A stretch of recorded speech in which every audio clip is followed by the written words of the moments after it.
welcome to this special edition of ET Now Dialogues with Deloitte. I am Mahesh Jaising.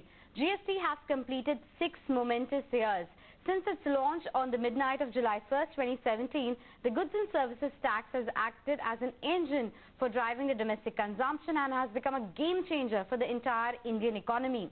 As a result, the number of registered taxpayers has gone up to 1.36 crore in 2023, and the monthly GST collection run rate is above the mark of 1.5 lakh crore rupees. But what is India Inc.'s view on the integration of GST against the ease of doing business in India, and how the adoption of tax technology could further amplify the effectiveness of GST? We discuss all of this with Mr. Mahesh Jaising, the partner at Deloitte India, Mr. Shyam Sharma, CFO of O2 Power, as well as Mr. Ganesh Shenoy, the CFO at MTR Foods. Good morning, gentlemen. Thank you so much for making time and speaking with ET Now. Good morning. Thank you, Bharat. Good morning. Thanks, Anisha. Good to have you on board. So let's get the discussion started. And Mahesh, I wanted to bring you on board here and discuss. GST has completed 6 years and it's been rather stellar, right? And that's coming out of your Deloitte survey as well. Because when I was going through it, I understand that 94% of the respondents have actually reacted positively to that as compared to 90% in last year. What's been your reading of the effectiveness of GST so far, and what's been the feedback from the ground? Yes, indeed, an excellent journey of GST 6 years. So we did a survey last year as well as this year, and therefore a year-on-year comparison sometimes gives a better narrative and a story. And you're right that 94% have welcome, which is the positives as well as neutral, as against 90. And it's actually the positives have moved up from 59 to 72%. So I guess the legal framework and the whole experience around the technology space has been the two key reasons for this thumbs up. The survey does also cover positive recommendations and suggestions that we'll talk about, Anisha, as we progress today. But my sense and my reading of the survey of the positivity is largely around the law getting more settled, the benefits of the supply chain benefits and the costs coming pretty transparently through the system, as well as technology, which was earlier seen to be a challenge to address and embrace, but now the benefits seem to be coming the way of industry. Okay, so let's exactly hear from that industry and the benefits that they are envisaging as well as accruing at this point of time. Shyam, you go first. What's been your takeaway from this entire GST implementation? How has it changed life for you at O2 Power? Yeah, hi Anisha. Thanks for giving me this opportunity. So GST was brought in 2016 to ease out overall the multiple compliances, reduce cascading effect of indirect taxes through input credit available for inter and intra-state sales services, and reduction in overall prices. Other main objective was to bring informal sector in the formal sector and bringing more transparency. So in my view, GST was a landmark reform and it has majorly lived on these expectations of the industry. GST laws are still evolving and we expect that the balance, whatever the teething problems are there, still there, that will be resolved by the GST Council going forward. Yes, we'll come to those problems as well as teething issues in a bit, but just let me get Ganesh also on board. Ganesh, your view of how GST has actually panned out, what has been your, feedback, your, treatment with respect to GST? Yeah, thank you, Anisha. See, I would really talk about some of the macroeconomic impact that it has had. And, I think it is one of the biggest, I would say, business transformation objectives, I think, that we have achieved now over the last few years. And let me try and bring up a few points, which is particular to food sector that will bring, clarity, to what I'm saying. Earlier we used to actually source raw materials from different states, manufacture in one state and then distribute into various other states. Now GST has brought down all state borders. So basically what has really happened is we have rewritten all our supply chain strategies, our warehouse locations, a whole lot of business transformation goals that we never thought we could really see, I think has come to fruition, with the GST platform. It really offers one integrated platform, both for suppliers, for our customers, and all of them, have adopted GST in a big way. I think, and that is the biggest benefit that this country has actually seen over the last few years, because one single platform for the entire country means that there is tremendous value, economic value, that all of us can derive, whether it is the smallest of MSME players or it's the government itself. So in one sense, I would round up by saying a business transformation has been unleashed because of the GST platform implementation, and it now provides a strong platform on the basis of which further economic development can take place in this country. Okay, so the foundation is all set and it's about to take off from here on. That's the expectation. So let's talk about that takeoff. And Shyam, let me ask you, with respect to the expectation going forward from the government, and you talked about some teething issues.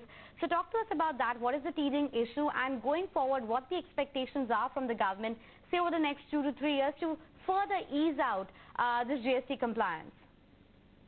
Sure, Anisha. So each industry will have different kind of issues pertaining to them, which is specific to them. But overall, rate rationalization is one thing which government should consider, and other thing like resolving the inverted duty structures, reducing the overall timing of the refund claims for the industry, releasing their working capital, and overall on the lesser compliance burden on the resellers or the smaller MSME sector. So I think that is that are few of the steps which government can take to improve on overall GST experience for all the persons involved in business in India. So this will further spur the overall growth, and we can see much more GST numbers coming in future. Absolutely. Ganesh, do you echo this view, and any further recommendations or asks that you have from the government? Yeah. No, I think I completely echo what Shyam is saying, but I'll particularly touch upon two aspects, Anisha, here, which is very important. And it's, again, coming from, this integrated platform that we have created in the form of GST. Now, both the private sector, which is very clearly mining the data that we collect, both from our suppliers as well as customers. A very similar mining is absolutely possible at the government level, and I'm sure they are, they're working on it, because the data analytics that actually come through from the GST platform, sector-wise, as well as I would say commodity-wise or product-wise, the HSN, classification-wise. This should actually be used to try and see whether we can actually merge some of the rates which are there, because currently we have too many classifications, rate classifications. Can we merge some of them, make it more simpler, and so that, the overall industry as well as the consumers gain. See, there is also an impact on the farm income, especially because I come from the processed foods sector. If you are able to reduce the rate, we benefits right down to the farm community as well. So there are a lot of multiplier economic benefits that one can see here, when you actually look at merging some of the rate classifications. A second aspect is also about MSME. All of us know MSME contributes to more than 30% of the country's GDP. It also deploys almost 35-40% of the labor force.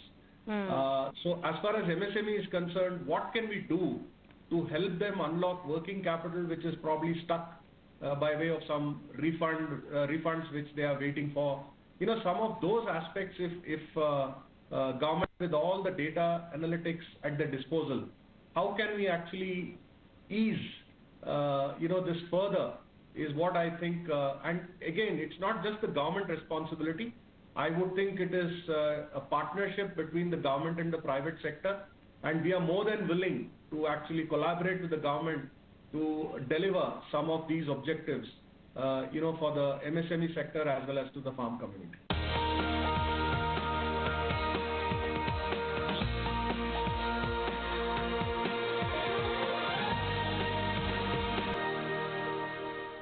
Ganesh, lot of food for thought there. So let me take it one by one. You know, you talked about, of course, the rationalization of tax rate. Secondly, how they can use data and analytics and technology to kind of garner more information. Let me take it one by one with Mahesh as well. Mahesh, with respect to the GST rate rationalization, what do you think is the possibility and reality of it? And what are the other things that you think government needs to really focus on to increase the effectiveness of GST and improve the compliance as well?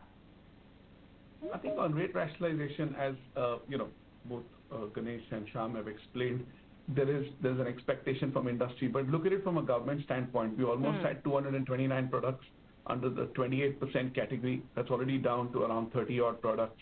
So in some sense, over the last 6 years, the government has also been pruning off and letting go of some of the exemptions.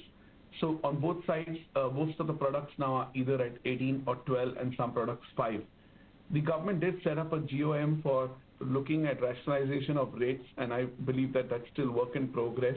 So I, for one, would like to see that also where that unfolds. But realistically, in an economy of our size and scale and the multiple, dimensions, to merge and have one single revenue neutral rate is not something that would necessarily work. From the sound bites from what we hear, the plan is to look at a 2-rate structure, so you're merging the 5 and 12, and the 18 comes down a bit. So I would look into that, Anisha. But more importantly, the other question that you talked about going forward, the survey has 3 recommendations. One, on the rate of rationalization, which we talked about. Second is ease of doing business from an audit and implementation standpoint. So the 2 top concern areas that came out are investigations and audits, as well as a lot of time being invested to prepare for audits. Now, it's that stage of the journey of GST that audits are happening, so it's not that we are questioning why, but if there is a little bit more standard operating procedure and addressing of multiple authorities not reviewing the same SSC in the same state on the same issue, that will help. But the third bucket is most critical, which is working capital, ITC credit, and export liberalization. 77% participants talked about what even Ganesh said. Is there ways that the government can look at helping unlocking working capital credits that companies have so that they can use the money into the business? This could be looking at global best practices, which I won't get into in great depth, but basically, can my credit be given back to me regardless of me being an exporter or not, is the overarching comment. Second is on ITC restrictions. Almost 68% have said, with the government having stellar record collections of tax, there were restrictions that were brought in 2017. Is it time to actually review removing those restrictions? And on the export front, while exports are largely zero-rated, there are interpretation levels at the field formations, which the industry is hoping for clarity, Anisha. Yeah, interesting. So, of course, apart from the rate rationalization, it's also about ease of doing business, the audits which can be eased, and, of course, the working capital issues that need to be ironed out as well. But, Shyam, I wanted to come back and talk about the other point that Ganesh was also raising apart from working capital, and it's a better use of technology, right? Use data, analytics. We are all living in the age of generative AI now. Do you think the government has done enough on digitizing the entire tax economy, and what more is needed there? Yeah, I would say that technology plays a crucial role in implementation and administration of the GST. So overall, when it was introduced, the main aim was to leverage the technology extensively to simplify overall tax compliances and improve transparency. So companies or the businesses have also now geared up for that. Everybody has updated their ERPs. All the processes have been automated and linked to the overall GST portals. So overall, I think it is giving great benefit to the businesses as well. And overall, this linkage of e-invoice and e-way bill has also simplified the entire supply chain from the organization perspective. Okay, so things are going great, but I'm sure it can always be better, right? So Ganesh, what's your take in an everyday basis in your business? How's the technology adoption been, you believe, at the government, and are there still a lot of glitches with respect to using a lot of portals? Do you think a lot is still done in terms of paperwork? What's your take on the technology adoption, A, which has happened so far, and secondly, what could be the next steps to kind of drive it further? Yeah. In fact, I think what has happened is, a great demonstration of, I would say, Indian technology, and I would also say great partnership between the government and private sector, because there was great collaborative effort in really launching this and stabilizing this in good time. I think right in the beginning, there were perhaps a few issues on return uploads, but all that is history now, because I can't hear even a single SSE complaining about the GST portal, not being stable or them not being able to actually upload the returns in time. So I think the technology has stabilized beautifully. And I think a couple of initiatives taken by the government here, I think need to be mentioned.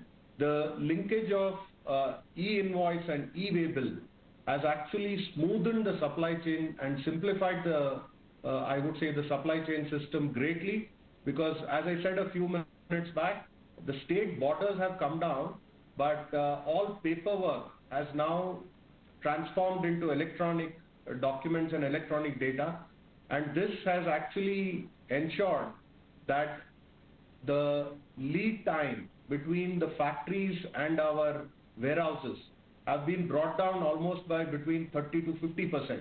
And that says a lot, because it's not just about digital transformation. How has the digital transformation impacted business? And I would say the business transformation has been complete in the sense that working capital has gone down, our service levels have improved, and more importantly, I think data transparency has actually made tax compliance that much more easier. I would only say that with these kind of benefits that technology has brought both the government as well as the SSEs, I think the next level, Anisha, I think should really be how do we really try and get the data analytics, if an SSE has been 100% compliant, how do I fast track him on the audit completion? What are those other things that we can do to really segregate the really compliant SSEs and the not so compliant SSEs, and therefore ensure that we move towards a faster audit completion, and also gain from this enormous amount of data that we have created. That's an interesting point there. Let's scratch that further with Mahesh as well. Mahesh, I think this was one of the biggest positives that you also read through your survey, right? The technology is one thing which has been really getting the thumbs up from the industry. Absolutely, and numbers tell a story. So 94% of very large and 99% of large companies have welcomed and said e-invoicing is doing what it should do. I'm watching the space on the MSME, which is currently at 70%. I do believe next year that number will go up, because e-invoicing threshold has only been reducing, so some of them are just pretty new to the to the e-invoicing scheme of things. So from that perspective, e-invoicing has been a success. And also, if you see worldwide, a lot of countries who have been into VAT system well before India are yet to even get close to e-invoicing. So start to finish, within 3.5 years, we were already 3 months to be precise, we were live on e-invoicing. So that's one track. But when we talk about digitization of indirect tax, the three elements to it, both Shyam and Ganesh mentioned, e-reporting, e-waybill, and e-invoicing. So over the years, not only have each track got fine-tuned, but got more interlinked. And I think, therefore, from a overall experience perspective, look at whether the ITC credit is actually due to me. The government auto-populates the 2B and gives you the data. So the power of data, and now the more analytics from a government standpoint as well, to have sharpened assessments as well as a detection of where there are potential areas of misuse, etc., which is what we keep seeing and hearing reports of the same, Anisha. So to me, technology has traveled, and I think it's at that stage where it's now going to have results more for the government as well. And from an industry standpoint, the experience has already been positive. Mahesh, is this something the government is trying to also achieve through the digital forensic laboratories? What's your view with respect to that? Yes, so I think clearly the government has had fraud analytics tools in the past as well, which were launched. Now even states have their own analytics that they'd like to do. So these digital laboratories, as we call it, are something that is very heavy data driven. So we know the government is on a 2-month sprint to look at non-compliant registered dealers. fake invoicing has been detected. So these digital laboratories are using the power of data and trying to get after sharpened analysis and getting after the outliers. The only word of caution from industry that I hear, and which has come out as well, is that in that process, the companies that are diligent sometimes end up getting the queries, nothing wrong, but that balancing act is a tough one, and I think the government is continuing to do what it can do to go after the outliers with minimal intrusion to the otherwise compliant companies, Anisha. Ganesh, any thoughts that you have with respect to this amnesty scheme within your industry peers, etc.? Is that a big ask, as well as Mahesh was saying that this is one thing which has been long pending and hasn't been introduced yet? Yeah. So I think since GST was introduced a few years back, it has probably taken some time for it to percolate down. Some people, some SECs may have had a genuine understanding issue in terms of interpreting the GST laws. So maybe I think the amnesty scheme, if it is designed well, it would clean up a lot of disputes, and it will only help the government, in terms of resolving most of these disputes and really bring up a very positive spin to the whole thing, because it's so important to now really leverage the success that we've achieved so far and really take it forward. And closer home, I think in Southeast Asia there are a couple of countries which tried GST and have failed. And India being such a complex country, we've actually made it a success. How do we build on this success further? I think amnesty scheme could possibly help in that direction, because the scheme itself can actually resolve many disputes that are pending, and we can really go on from here further at an accelerated pace. Oh, well, yes, we're all looking at that accelerated clip of growth. But just before I wrap up, I wanted one word from Mahesh with respect to one of the pillars that they also cited for the GST going forward, and that's the focus on the investment-centric growth. What's been the reading from the survey with respect to that, with respect to the export rule liberalization, etc., that industry has been talking about, Mahesh? Yes, so Ganesh also talked about benefit on the manufacturing sector. 93% participants have said GST has actually helped them from a Make in India perspective. So the law is designed to help manufacturing, and I'll go for services as well. Sure. And it also, given that for exporter of goods, you get the VAT, the GST credit back. So in some sense, it ensures that there's no cascading effect of tax. So it's doing well on the product space. The services sector, almost 80% of the participants have actually asked for export liberalization, because we have seen that in pockets there are high-pitched tax audits happening, that even if you're billing an overseas entity, an interpretation is taken that you don't satisfy an export rule.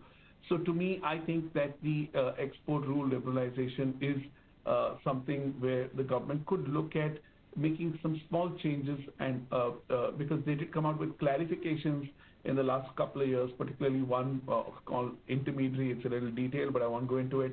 That clarification helped reduce the number of disputes, but have the disputes gone away on export? No.